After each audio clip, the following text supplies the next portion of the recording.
Kung ikaw ay nandito na sa Poland, narito ang 5 bagay na hindi mo dapat ginagawa.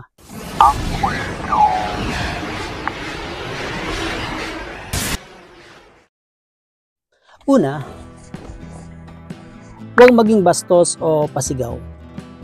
Iwasan maging bastos o magsalita ng pasigaw sa publiko.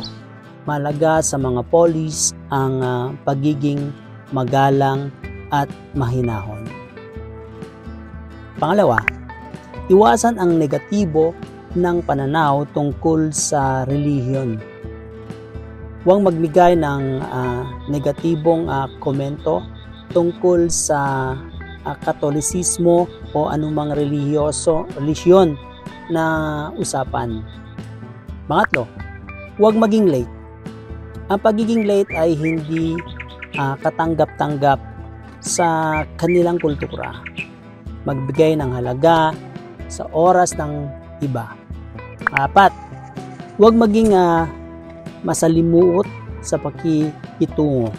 Iwasan na maging masalimuot o mayabang sa pakikitungo sa mga tao. Ang pagiging down to earth ay humble at pinapahalagahan. 5, iwasan ang sobrang pag-inom ng alak. Bagamat ang vodka bahagi ng kanilang kultura, iwasan ang sobrang pag-inom, lalo na sa mga formal na occasion.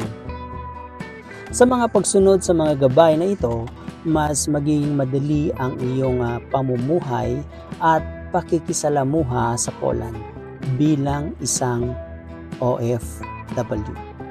Ito po si Uncle Joe, laging nagsasabing ingat po kayo lagi. Peace.